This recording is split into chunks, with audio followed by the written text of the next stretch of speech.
السلام عليكم ورحمة الله وبركاته.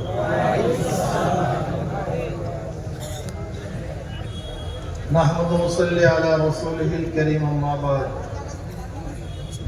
أعوذ بالله من الشيطان الرجيم. بسم الله الرحمن الرحيم. وما أرسلناك إلا رحمة للعالمين. صدق الله العلي العظيم. সবাই পড়ি সাল্লাল্লাহু আলাইহি ওয়াসাল্লাম। জাতীয় উলামা মাশায়েখ কায়েমা পরিষদ লক্ষ্মীপুর জেলা শাখা কর্তৃক আয়োজিত আজকে সানে রিসালাত সম্মেলনের সম্মানিত সভাপতি, জাতির শ্রেষ্ঠ সন্তান, সেরে তাজ, শ্রদ্ধা ভাজন উলামায়ে কেরাম, সর্বস্তরের ইসলাম প্রিয় দেশপ্রেমিক ভাইয়ের আমার,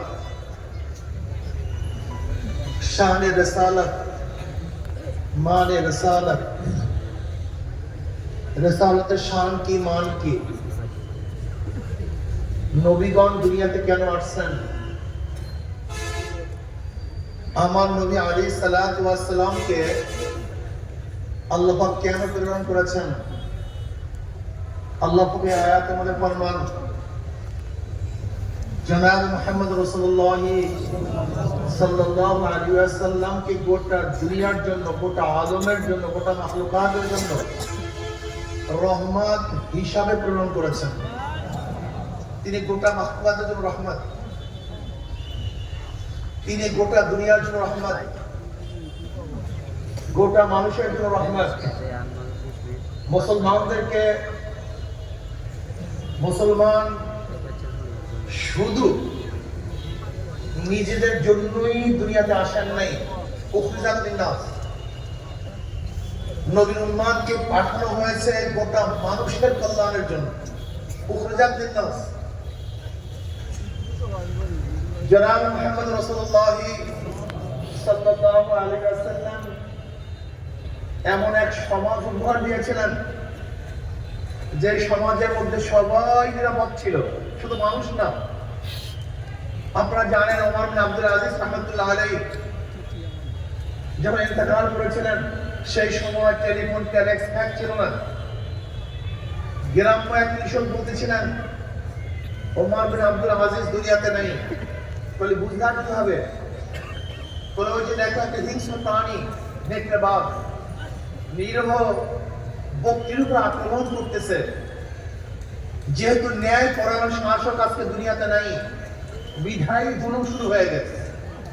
কিন্তু ন্যায় পরায়ণ শাসক যদি জীবিত থাকেন, দুনিয়াতে থাকেন, সেখানে এক পশু পশুর উপর জুলুম করে না, মানুষ মানুষের উপর অত্যাচার করে না, অবিচার করে না। সমস্ত মাখলুকাত শান্তি পায়, শান্তিতে বসবাস করতে পারে। নবী আলাইহিস সালাতু ওয়াস সালাম বলেছেন, আমি অচিরে এমন একটা সমাজ উপহার দেব, মদিনা থেকে হাজরামাউত পর্যন্ত, মক্কা পর্যন্ত, বিভিন্ন দূরে একদম সুন্দরী, সুশ্রী, আকর্ষণীয় যুবতী নিয়ে একা একা হাঁটবে, ইফতিজিংয়ের শিকার হবে না, লুণ্ঠিত হবে না, ধর্ষিতা হবে না। তার মানে এই গোটা এরিয়ার মানুষ সব চরিত্রবান হয়ে যাবে, সব আদর্শবান হয়ে যাবে, সব নীতিবান হয়ে যাবে। সমস্ত মানুষগুলি দরিদ্র সীমার উপরে চলে যাবে, কেউ গরিব থাকবে না। যেহেতু পকেটে পয়সা না থাকলেই পরের পকেটের দিকে নজর থাকে, নিজের পকেটে পয়সা থাকলে অন্যের পকেটে নজর দেওয়ার প্রয়োজন হয় না। যেহেতু গোটা এরিয়ার মানুষগুলি সব ধনী হয়ে যাবে, কাজীকে লুণ্ঠন করবে কে? গোটা যুবকগুলি আদর্শবান হয়ে যাবে, কাজী লোক দৃষ্টিতে কোনো মেয়েদের দিকে তাকাবার কেউ থাকবেই না। সেই সমাজ কত সুন্দর সমাজ ছিল, যে সমাজের মধ্যে একজন মেয়ে যদি অত্যাচারিত হতো, একজন মেয়ে যদি আক্রান্ত হতো, ইফতিজিংয়ের শিকার হতো, গোটা মুসলমানরা তার পক্ষে ঝাঁপিয়ে পড়তেন। আপনারা জানেন রাজা দাহিরের জলদস্যু কর্তৃক একজন মুসলিম মেয়ে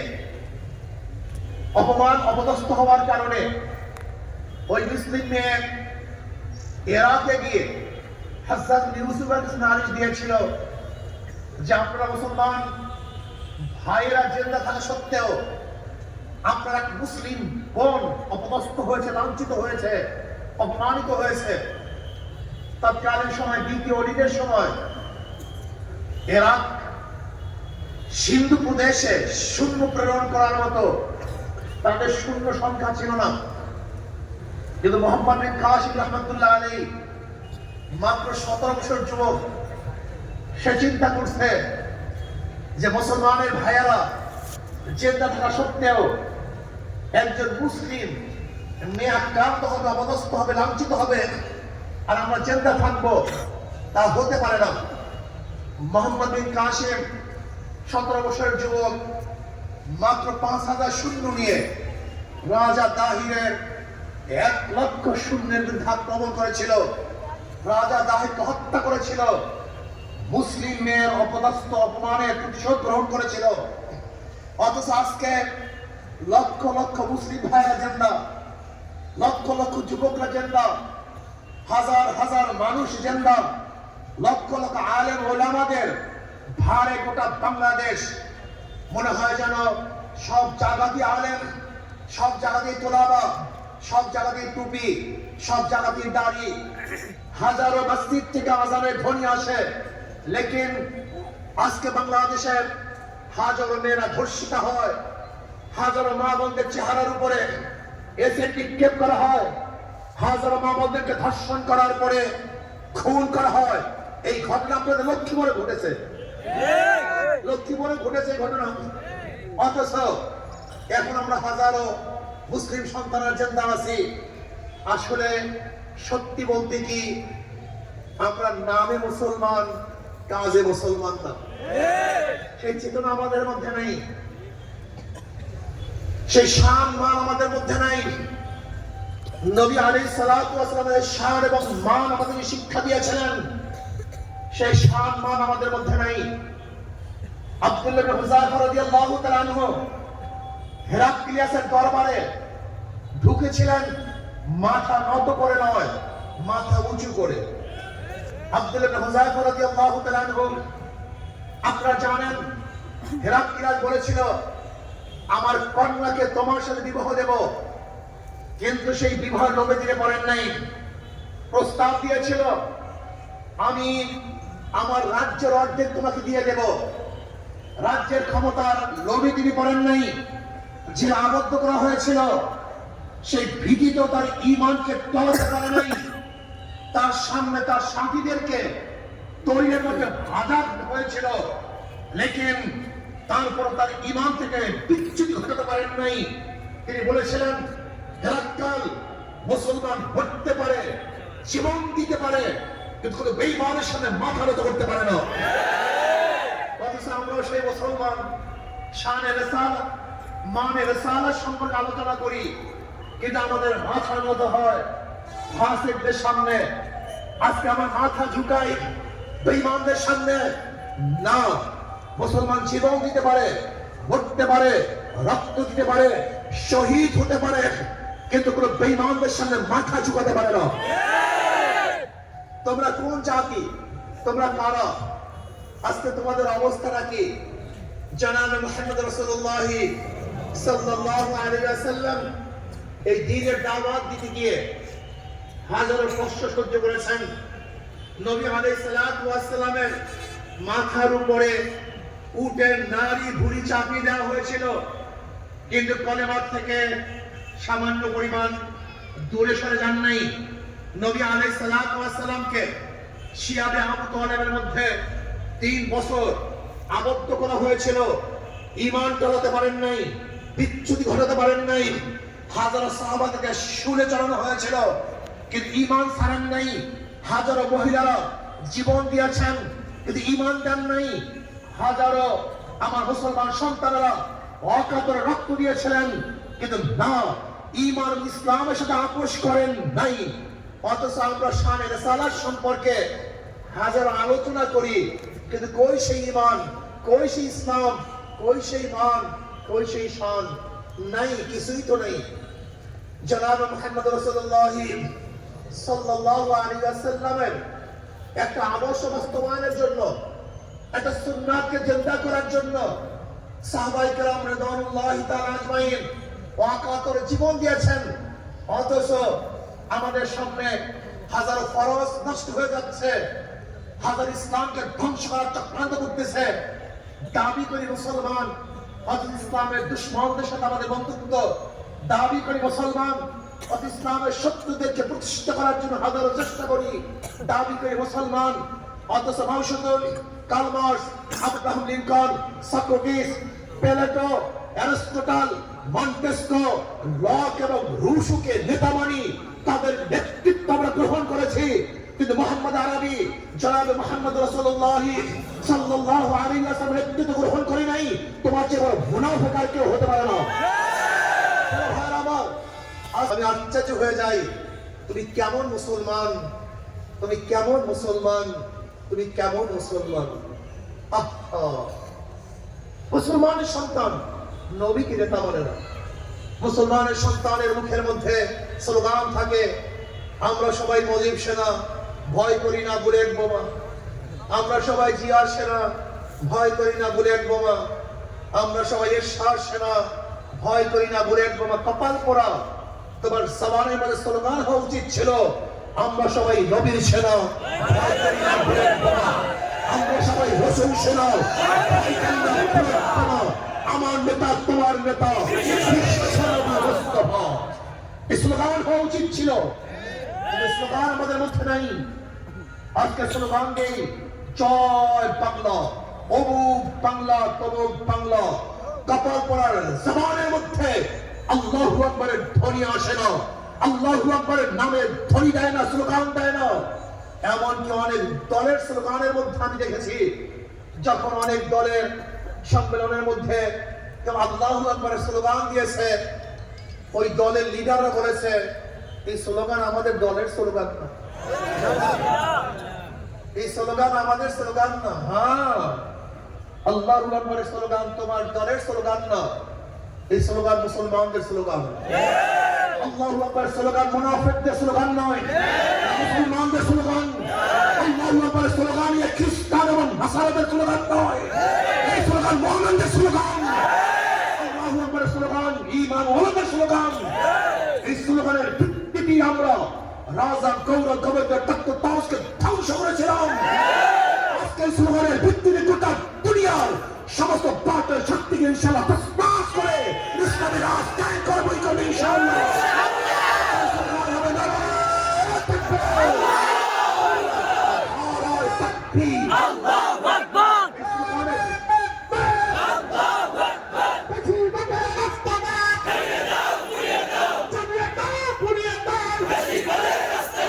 আজকে থেকে স্লোগান হবে, আমরা সবাই নবীর সেনা, আমরা সবাই নবীর সেনা, আমরা সবাই রাসূল সেনা। স্লোগান দিয়ে প্রকম্পিত গোটা দুনিয়াকে জানিয়ে দিতে হবে, এই সেনারা কার্ল মার্কসের সেনা নয়, মাউসেনের সেনা নয়, আব্রাহাম লিঙ্কনের সৈনিকরা নয়, শেখ সাহেবের সৈনিক নয়, জিয়ার সৈনিক নয়, ইসলামের সৈনিক নয়, যারা মুহাম্মদের সৈনিকরা। আল্লাহর নবীর নেতৃত্ব ব্যতীত অন্য কারো নেতৃত্ব মানতে পারে না, মানতে চাই ইনশাআল্লাহ। কি রাজি আছেন ইনশাআল্লাহ? মনে রাখতে হবে, মুসলমানদের আঘাত পিঠে লাগে না, মুসলমানদের আঘাত কোথায় লাগে? বুকে। সামনে মার্চ করতে পারে, ব্যাক করতে পারে না। तू शाहीन है परवाज़ है काम तेरा, तेरे सामने आसमान भी है। कोई बात বলেছিলেন, শাহিন বাজ পাখি বলা হয়, বাজ পাখির নাম কি? শাহিন। বাজ পাখি উঠতে থাকে, তার জন্য কোনো সীমানা নির্ধারিত নাই যে এটা নোয়াখালীর সীমানা, এটা লক্ষ্মীপুরের সীমানা, এটা বাংলাদেশের সীমানা, এটা ভারতের সীমানা না। বাস পাখির সামনে কোনো সীমানা নির্ধারিত নাই। তার চক্ষু যত দূরে যাবে সেইটাই তার গন্তব্যস্থান। মুসলমানদের কোনো নির্ধারিত সীমানা নাই। কিসের বাংলাদেশ, কিসের ভারত, কিসের মিয়ানমার, কিসের অমুক, কিসের তমুক, গোটা দুনিয়া হলো আল্লাহ। আর গোটা দুনিয়াতে শাসন করে মুসলমান, তার প্রতিনিধি। তিনি জাহিল ফিলাম খালিফা প্রেরিত হয়েছে। গোটা দুনিয়া মালিককে কুল্লাহুম্মা মালিকাল মুলক, সমস্ত দুনিয়ার মালিক আমার আল্লাহ। কাজী তার খলিফারাই গোটা দুনিয়া নেতৃত্ব দান করবেন। গোটা দুনিয়া শাসক আল্লাহর খলিফারাই হবেন।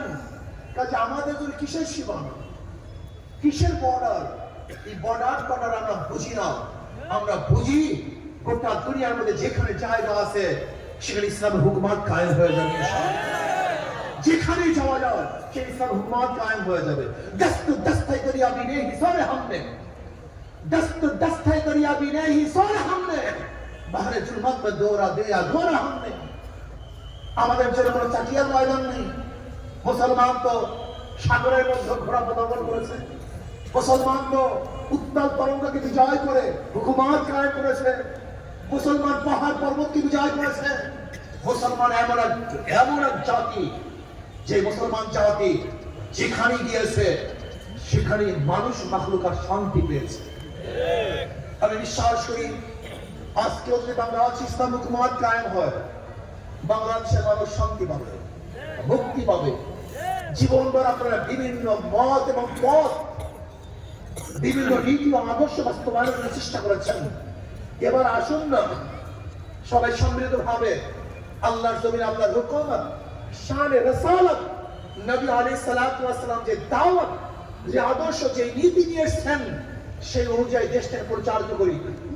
যদি আপনি ইসলাম অনুযায়ী দেশকে পরিচালনা করেন, আমি খোদার কসম করে বলতে পারি এদেশের মানুষ মুক্তি পাবে, শান্তি পাবে। সাম্য, মানবিক মর্যাদা, সামাজিক ন্যায় বিচার প্রতিষ্ঠিত হবে। যেখানে থাকবে না ধর্ষণ, যেখানে থাকবে না জুলুম, যেখানে থাকবে না অত্যাচার, যেখানে থাকবে না অবিচার, প্রত্যেকটা গরিব তার অধিকার ফিরে পাবে। যেখানে শ্রমিকরা তাদের অধিকার বাস্তবায়ন করতে পারবে, যেখানে পুরুষরা অধিকার পাবে, যেখানে মহিলারা অধিকার পাবে, যেখানে জেলে তার কাতাবি কামার মজদুর ঋষি প্রত্যেকটা মানুষের অধিকার প্রতিষ্ঠিত হবে। যেখানে যারা গরিব সন্তান অথচ মেধাবী, টাকার অভাবে উচ্চ শিক্ষা শিক্ষিত হতে পারছে না, ইসলাম হুকুমত কায়েম হলে সরকার দায়িত্ব নিয়ে তাদের উচ্চ শিক্ষা শিক্ষিত করবে। যে সমস্ত বিধবা খাদ্য পাচ্ছে না, সরকার তাদের মুখে খাদ্য তোলার ব্যবস্থা করবে। যে সমস্ত এতিমরা ঘুমাতে পারছে না, সরকার তাদের জন্য বাসস্থানের ব্যবস্থা করবে। যে সমস্ত গরিবরা চিকিৎসার অভাবে ভুগছে, সরকার খুঁজে খুঁজে সেই গরিবদেরকে বের করে চিকিৎসার ব্যবস্থা করবে। দেখবে কে খোলা আকাশের নিচে ঘুমাতে অবস্থা আছে, সরকার তাদেরকে খুঁজে আশ্রয়ের ব্যবস্থা করবে। জমিহীনদেরকে ভূমির ব্যবস্থা করবে। যারা ক্ষুধার্ত তাদের খাদ্যের ব্যবস্থা করবে। যারা বস্ত্রহীন সরকার তাদের বস্ত্রের ব্যবস্থা করবে। যারা শিক্ষিত হতে পারছে না, সরকার তাদেরকে উচ্চ শিক্ষায় শিক্ষিত করার ব্যবস্থা করবে। কত সুন্দর একটা যেখানে ইনসাফ কায়েম হবে, যেখানে ইনসাফ কায়েম হবে। নবী আলাইহিস সালাতু ওয়াস সালাম বলেছেন, আমার মেয়ে ফাতেমা যদি চুরি করে আমি তার হাত কেটে দেব। যেখানে ইনসাফ কায়েম করবে, আদালত প্রতিষ্ঠিত হবে, যেখানে অপরাধীকে বিচার করা হবে, আর যে অপরাধ করে নাই তার বিচার করা হবে না। অথচ আমরা কি দেখেছি, আজকে বিচারকের অবস্থায় এই, যদি দল করো হাজার খুন মাফ, আর যদি দল না করো তোমাকে জেলখানায় ঢুকে পড়তে হবে, তোমাকে ফাঁসিতে ঝুলতে হবে। এই বিচার আমরা চাই না। আমরা বিচার এরকম প্রতিষ্ঠিত করব যেখানে অপরাধী শাস্তি ভোগ করবে, আর যে অপরাধী না সে আমার যতটা শত্রু হোক না কেন সে রাস্তায় বুক ফুলিয়ে হাঁটতে থাকবে। যেখানে থাকবে স্বজন প্রীতি, যোগ্যতা অনুযায়ী চাকরি হবে, বৈষম্য থাকবে না। কি দল করে কি দল করে না, কি আমার আত্মীয় কি আমার স্বজন হবে না। যে যেখানে যোগ্য সেই যোগ্য ব্যক্তি সেখানে অধিষ্ঠ হবে। ইসলামের হুকুমত কায়েম হলে কেউ খাবে কেউ খাবে না, তা হবে না। কেউ পরিধান করবে, কেউ পরিধান করবে না, তা হবে না। কেউ হাসবে আর কেউ কাঁদবে না। ইসলাম হুকুমাত হলেন হাসবো, সবাই সমৃদ্ধভাবে হাসবো, কাঁদবো সবাই সমৃদ্ধভাবে কাঁদবো, খাবো সবাই সমৃদ্ধভাবে খাবো, আনন্দ ফুর্তি করব, সবাই সমৃদ্ধভাবে আনন্দ ফুর্তি করব। প্রত্যেকে দুঃখে দুঃখিত হব, প্রত্যেকে সুখে সুখী হব। এর নাম ইসলাম হুকুমাত।